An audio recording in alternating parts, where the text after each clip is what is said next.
Hi everyone, thanks so much for tuning in. This is Kathy, and today I'm making another card using the Sweet Holiday Penguins along with the Happy Christmas die and a stitched rectangle die. They're all from My Favorite Things. The Happy Christmas die was the free with 60. I'm not sure if it's still available or not, but they do have, you always get a little free die, a little gift with any purchase of $60 or more, which I absolutely love.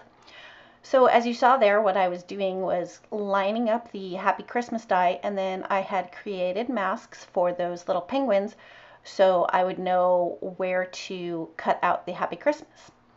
Once I ran that through my Gemini Junior, I put it into my stamp positioner so I could line up my penguins just right.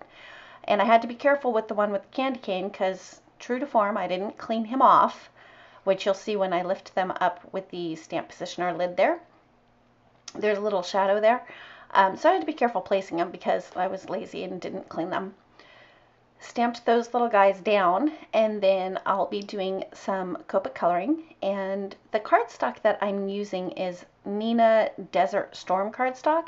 This is the first time that I've used it.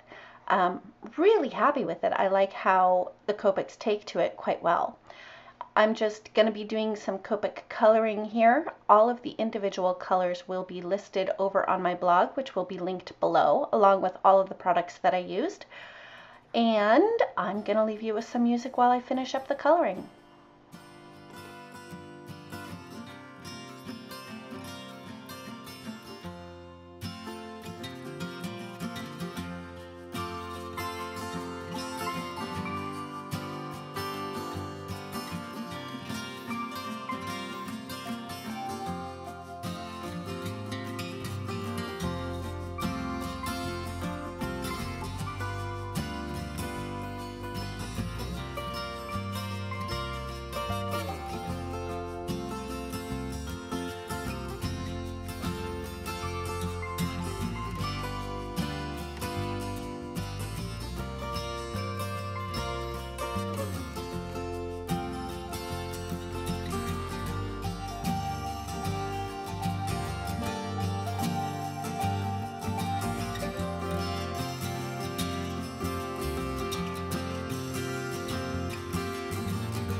So after I was done with the Copic markers, I did bring in a white colored pencil just to fill in their, their face, their belly, and the fur on the little Santa hats there, and the white on the candy cane.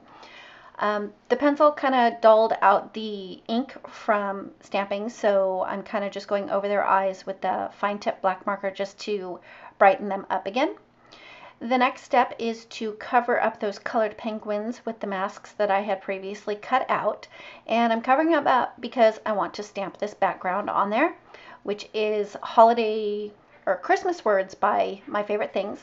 I'm inking it up with Memento Pistachio ink. And there's a few pieces of lint that I saw from a baby wipe from when I cleaned it, so that's what I'm doing with tweezers, is picking out that lint. I place my card front face down, and then with a piece of scratch paper over that, I just rub really well to make sure that all the ink transfers onto my card panel there. After that's done, I'm going to remove the masks to expose those super sweet penguins there. And then I'm going to mount that onto a piece of, oh no, I'm not. I'm going to do their Santa hats first. So Hero Arts has white puff embossing powder. I'd used it in a previous video. I think it was for the August My Monthly Hero kit, because it came with the kit. So I thought that it would be really fun to add some puffy whiteness to their little Santa hats. I don't have a Versamark pen, so all I did was used a ballpoint glue pen. And it worked out just fine. You know, the goal is to have something for the embossing powder to stick to. The ballpoint pen made it pretty easy to get around those fine edges, like around the little pom-poms on the hats themselves. Once I had the glue laid down there, I just sprinkle the embossing powder over it and then heat set it with my heat tool. Kind of wishing I would have let that glue dry just a little bit more before putting the embossing powder on there. My heat tool was pretty hot because I had it warming up off to the side, and it did start to bubble a little bit on one of the pom-poms, but it ended up kind of flattening out, but it was still not totally flattening out. It was still a little bit puffy. But next time I think I would let the glue dry just a little bit. So here I am, I'm just heating it up, and the heat tool is totally covering it, but that puff embossing powder, I mean, it puffs up and gives really, really good dimension. After I heat set it, I did notice that there was a few spots that I didn't get the glue into, so I go in with a white gel pen just to add a little bit of white so that it's not quite so obvious that I missed a few spots. In hindsight, though, I don't know that it was totally necessary for me to do that. If you do go in with a white gel pen after you do heat embossing, here's a tip. Make sure that it's cooled off before you go in there, because if it's still warm, it'll still move a little bit. And if you've ever been burned by melted embossing powder, you know that that's kind of painful. So, and yes, I have actually done that, run my finger over an embossed image right after I was done, and the powder ended up burning my finger. So be cautious of that for sure. Okay, so once I have the Santa hats done, I go ahead and I mount this panel onto a piece of red cardstock. Easy peasy. And I just use my Tombow multi-mono liquid glue to adhere that down. And then from there, I'm going to adhere that to a white card base, which is an A2 sized card. It's a top folding. And then the final little piece that I'm going to do is I'm going to put the centers of the letters in there. I just used liquid glue and a pair of tweezers for that, because they were pretty tiny, but grab them with a pair of tweezers and they're pretty easy to place. Once I have all of those in, and that is the final step to finish up this card. Thank you so much for all the new subscribers. If you've not yet subscribed, there will be a link at the end of the video for you to do so. If you have any questions or comments, I appreciate them very much. If there's something you want to see, I'm always open to suggestions. And there will be a few videos linked at the end of this one as well if you'd like to watch those as well. Thank you so much for tuning in, and we'll see you next time.